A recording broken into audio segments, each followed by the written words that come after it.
Hello students, welcome to this channel.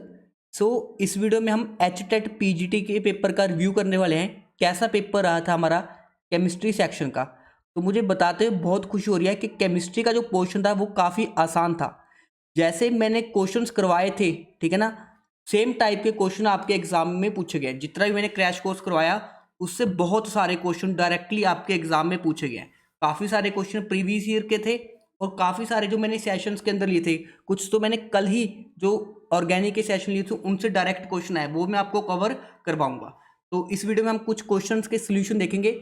But मुझे इस बात की खुशी है कि जितना भी मैंने काइनेटिक्स के जो क्वेश्चन करवाए थे एज इट इज़ वो शॉर्ट ट्रिक के बेस्ड आपके एग्जाम में पूछे गए हैं, ठीक है ना। तो जो भी स्टूडेंट्स ने हमारे चैनल को फ्रीली फॉलो किया होगा, देखो पढ़ने को तो आप पूरा कोर्स कहीं पे भी ज्वाइन कर लेते, ठीक है, आपको 200 वीडियो देते हैं, बट मैंने मिनिमम वीडियोस के अंदर आपको जो कंटेंट करवाया वहाँ से जो डायरेक्ट क्वेश्चन है, इस चीज़ के लिए मुझे बहुत खुशी हो रही है कि जो हमने मेहनत की थी वो एक्चुअल में फाइनली हमारे काम आई है। तो यहाँ पे देखो, जो हमने मिनिमम टाइम के अंदर, ठीक है, एक्चुअल क्या होता है कि मिनिमम टाइम के अंदर मैक्सिमम कंटेंट हमने डिलीवर किया था और उससे डायरेक्ट क्वेश्चन आपके एग्जाम में देखने को मिले। तो पहला क्वेश्चन देखो हमारे पास, the crystal field energy in case of D6। ये D6 के लिए पूछा है आपसे हाई स्पिन। तो हाई स्पिन के लिए नीचे क्या होता है, T2G लेवल, ऊपर होता है हमारे पास EG लेवल। तो D6 है 1 2 3 4 5 6, ठीक है, 6 इलेक्ट्रॉन भरे गए हमारे पास।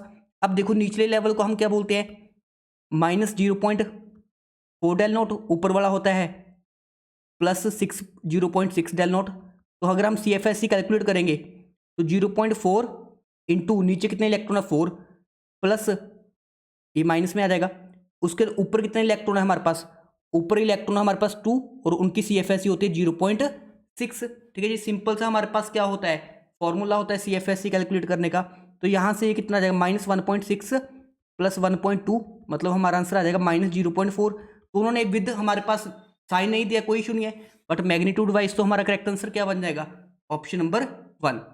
उसके बाद देखो हमारे पास आपसे पूछा है इंक्रीजिंग ऑर्डर ऑफ इलेक्ट्रोफाइल। देखो इलेक्ट्रोफाइल कहाँ पे अटैक करता है, ये एरोमेटिक केमिस्ट्री का क्वेश्चन है। पहले आपको दिया मिथॉक्सी बेंजीन, दूसरा आपको दिया क्लोरोबेंजीन और तीसरा आपको दिया है नाइट्रोबेंजीन। अब जितनी ज़्यादा रिंग के अंदर इलेक्ट्रॉन डेंसिटी होगी उतना ही इलेक्ट्रोफाइल क्या कर पाएगा, अटैक कर पाएगा। तो सबसे ज़्यादा देखो ये प्लस है, इलेक्ट्रॉन डोनेटिंग है, यहाँ पे -I इफेक्ट लग रहा है और यहाँ पे -M लग रहा है। तो जितना डोनेटिंग होगा उतनी रिएक्टिविटी ज़्यादा होगी, मतलब first greater than second greater than third, ये क्या बन जाएगा हमारा ऑर्डर बन जाएगा, मतलब ऑप्शन नंबर फर्स्ट करेक्ट हो जाएगा। उसके बाद ये क्वेश्चन देखो डायरेक्ट PYQ है, ये डायरेक्ट PYQ है आपका पॉहलराज रूल के बेस्ड। मेरी टेस्ट सीरीज में भी था डायरेक्टली, ये ऊपर वाला क्वेश्चन भी डायरेक्टली टेस्ट सीरीज का था और ये वाला क्वेश्चन भी डायरेक्टली टेस्ट सीरीज का था, ठीक है ना। और इनका आंसर भी स्टूडेंट्स को याद ही होता है 390.5। अब यूट्यूब पे जो मैराथन था फिजिकल का उसमें भी ये डायरेक्टली मैंने क्वेश्चन करवाया है। उसके अलावा जितने प्रीवियस ईयर था, प्रीवियस ईयर का ही क्वेश्चन है, तो डायरेक्टली बच्चों ने टिक कर दिया होगा। उसके बाद देखो हमारे पास ये दो इलेक्ट्रॉनिक कॉन्फ़िगरेशन दिया है, पूछा है कंपाउंड का फॉर्मूला क्या होगा। तो अगर देखें यहाँ से टोटल 15 इलेक्ट्रॉन बन रहे हैं, मतलब कौन सा होगा, फॉस्फोरस। और यहाँ पे 17 इलेक्ट्रॉन बन रहे हैं, मतलब क्लोरीन होगा। अब फॉस्फोरस और क्लोरीन में या तो PCl5 बन सकता है या PCl3 बन सकता है। तो हमारा देखो PCl5 दिया नहीं, तो PCl3 टाइप मतलब AB3 टाइप का हो जाएगा, हमारा करेक्ट आंसर हो जाएगा। उसके बाद देखो स्टूडेंट्स, ये देखो केमिकल काइनेटिक्स का एज इट इज क्वेश्चन। आपको मैंने बताया था -1/5 D Br- में रिलेशन बताना है और किस में बताना है हमने, H+ के अंदर। तो ये -1/6 DH+/dt आ जाएगा। तो माइनस से माइनस कट जाएगा, DBr- is equal to 5/6 DH+/dt। ये हमारा क्या बन जाएगा, करेक्ट आंसर बन जाएगा। देखो कौन सा ऑप्शन है, ये ऑप्शन नंबर C क्या हो रहा है हमारा, मैच हो रहा है। बहुत ही आसान क्वेश्चन है। उसके बाद देखो N2 के लिए आपको इंक्रीजिंग ऑर्डर पूछा है। तो N2 के लिए लेवल्स क्या होते हैं, 14 इलेक्ट्रॉन्स होते हैं। नीचे σ1s, फिर σ*1s, फिर σ2s, फिर σ*2s, फिर ऊपर होता है π2px is equal to π2py। उसके बाद होता है हमारे पास पाई स्टार्स होते हैं, पाई स्टार वाले होते हैं, और ऊपर हमारे पास सिग्मा स्टार होता है। ये थोड़ा सा इधर कर देता हूँ मैं। नीचे होता है σ1s, फिर σ*1s, फिर σ2s, और फिर होता है σ*2s, फिर होता है π2px is equal to π2py, फिर होता है पाई स्टार वाले, pi star 2px is equal to pi star 2py। फिर आते हैं हमारे पास, ठीक है, सिग्मा स्टार वाले, सिग्मा स्टार 2pz, ठीक है, ये ऑर्डर होता है। तो इसके अकॉर्डिंग जो पाई स्टार वाले हैं वो तो ऊपर चले जाएंगे सबसे ज़्यादा, ठीक है, ये ऑप्शन कट गया, ये पाई स्टार वाले ये कट गया, ठीक है। और जो सिग्मा 2px होता है, सिग्मा 2px उसकी एनर्जी ज़्यादा होती है, और यहाँ पे मैं सिग्मा 2px मिस कर गया, यहाँ पे आएगा sigma 2px, sorry sigma 2pz, pi 2px equal to pi 2y, तो यहाँ पे आएगा सिग्मा 2pz।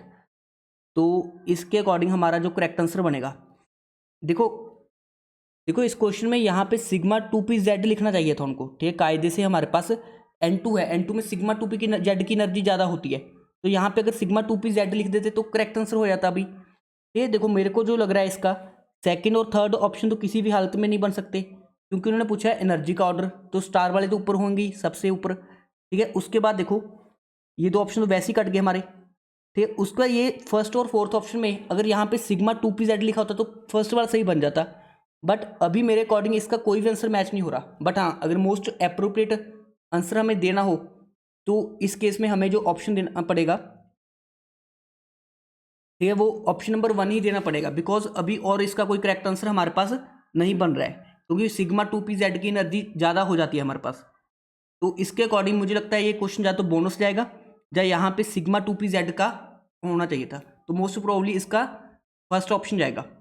उसका क्वेश्चन नंबर 97 देखो, 97 बहुत ही आसान क्वेश्चन है, ठीक है। कल आपका जो ऑर्गेनिक का मैराथन था उसमें करवाया था, बेंजीन की रिएक्शन मैंने करवाई थी इसके साथ,